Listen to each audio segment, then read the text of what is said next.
ओं अज्ञानतिमिरान्धस्य ज्ञानाञ्जनशलाकया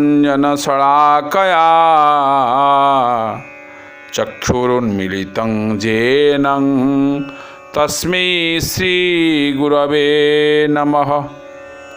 हरे कृष्ण। आज सेप्टेम्बर 5 जागतिक दृष्टि आज गुरु दिवस। डॉक्टर सर्वपल्ली राधाकृष्ण आज हूँ जन्मदिन। ताको आधार करी आज आम समस्ते गुरुंकर पूजा करें। जदि आध्यात्मिक जगत को आम जा भी गुरुंकर महात्म्य भी जना पड़े। बिना गुरुरे कौन सी कथा हो पारिब नाही बा कौन सी आध्यात्मिक चेतना मनरे जागृत हो पारिबनी। ये कथा आम अनुभव करि परिबा। जीव अनादि कालरू भगवान को भूली मायाग्रस्त होइछि। से तार कर्मचक्र रे संसार भ्रमण करू करू दैवक्रमे जीवोद्धार उद्देश्य रे भ्रमणशील महतंक संसर्ग आसीगले तार भक्ति उन्मुख संस्कार सृष्टि हुए एवं से संस्कार वशत तार पुणी साधु संग करने को प्रवृत्ति जागे। भगवद इच्छा रे ताकू साधु संग लाभर सुजोग मध्य मिले। साधु संगरे रही तांक श्रीमुखरू श्री भगवान को कथा श्रवण कले तार चित्त शुद्ध होई श्री भगवान को प्रति श्रद्धा जात हुए एवं सेतेबेले से भक्ति साधन योग्यता लाभ करे। तेणु साधु कृपा ही भक्ति लाभर मूल। ए प्रसंग रे श्री महाप्रभु श्री सनातन गोस्वामी प्रभु को कहिछंती, महत्कृपा बिना को न कर्मे भक्ति नय, कृष्ण भक्ति दूरे रहु संसार नहीं क्षय। महत्कृपा बिना को न कर्मे भक्ति नय, कृष्ण भक्ति दूरे रहु संसार नहीं क्षय। महत्कृपा अर्थात गुरुदेवंकर कृपा दरकार। एक कथा श्रीमद् भागवतम मध्य कहा जाइछि।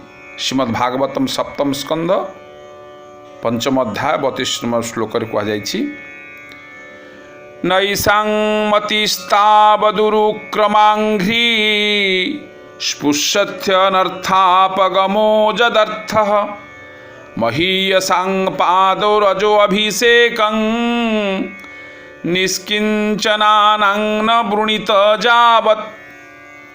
जड़ जगतर कलुषरु संपूर्ण रूपे मुक्त वैष्णवंकर पादपद्मर धूलिरे अवगाहन न करिबा पर्यंत विश्वासक्ति व्यक्ति माने केबे हेले भगवानकर बा उरुक्रमंकर जी तांकर असाधारण कार्य पाई यशस्वी श्रीपाद पद्म आसक्त हो पारिबे नाही।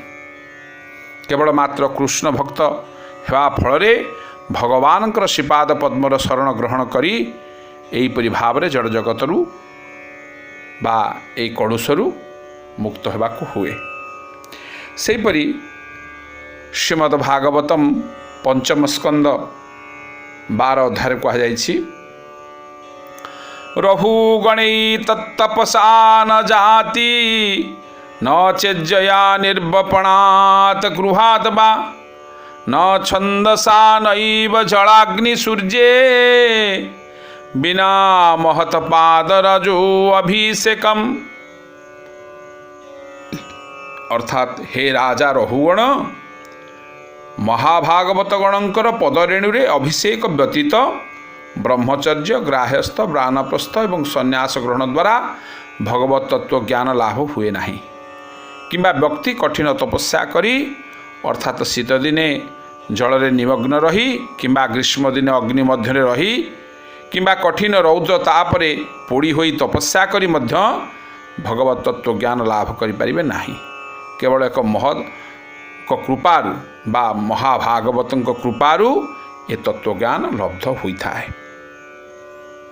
सेपरि श्री चैतन्य चरितामृत कहा जाइछि, साधु संग सर्वशास्त्रे कय लव मात्र साधु संगे सर्वसिद्धि होय। महत् कृपा बिना अन्य कौन चेष्टा अर्थात तपस्या वैदिक कर्म अन्नादि बंटन परोपकार वेदाभ्यास अथवा जल अग्नि सूर्य पूजा द्वारा ये भगवत ज्ञान लाभ हेबा संभव नुहे। महत् होउछंती आदिनी शक्ति दूत। से सर्वदा अप्राकृत भूमिकार अवस्थित।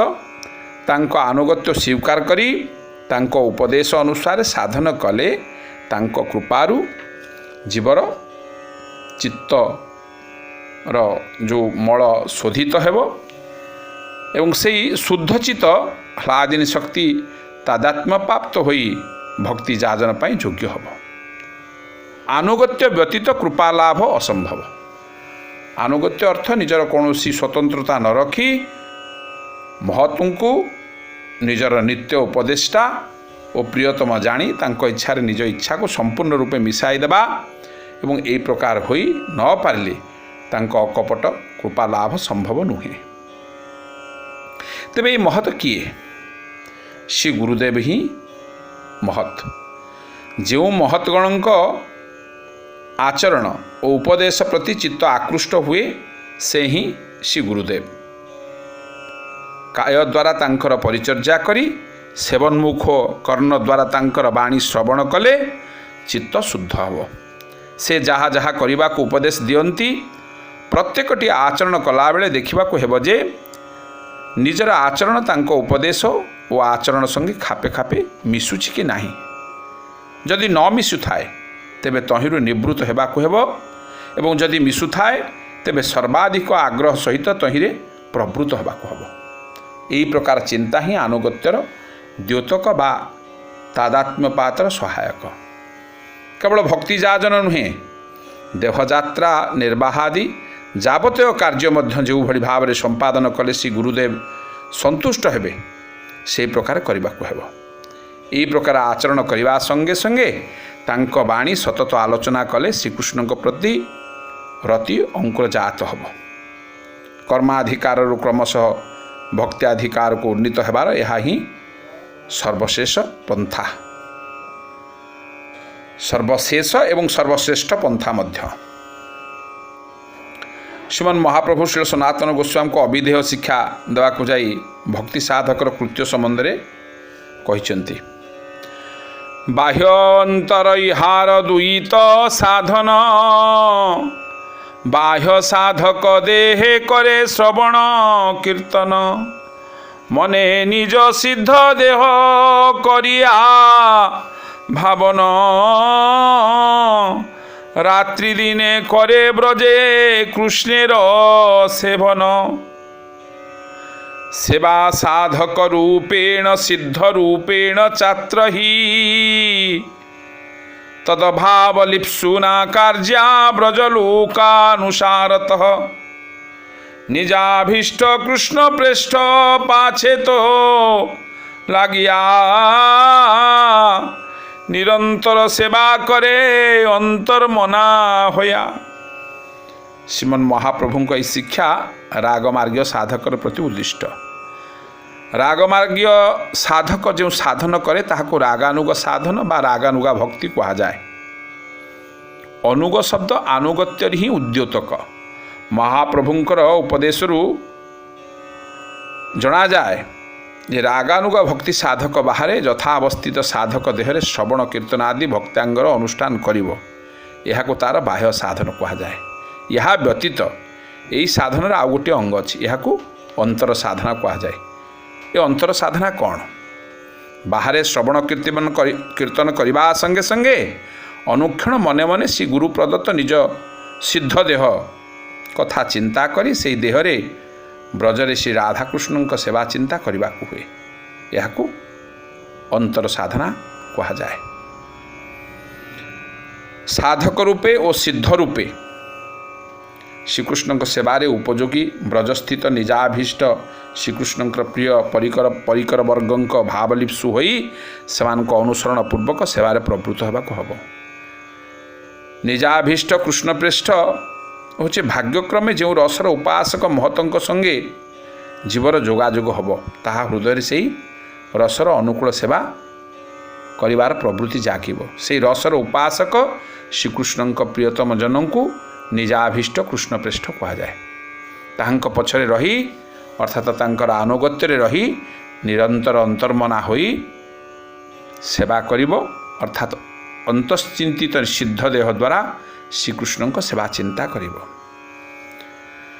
श्री गुरुदेव को आनुगत्य फल भक्ति साधन समय तांको उपदेश स्मृति पथरे उदित होई शुद्ध भाव में प्रत्येक भक्तंगर अनुष्ठान करने को प्रेरणा जोगाए। ता छड़ा भक्ति ग्रंथ पाठ समय मध्य श्री गुरुमुख निश्रुत सिद्धांत संगे उक्त ग्रंथर सिद्धांत खापे खापे मिसी जबार देखिले शिष्य आनंद समुद्र निमज्जित हुए एवं श्री गुरुदेव प्रति तार प्रीतियुक्त आनुगत्य दृढ़तर हुए।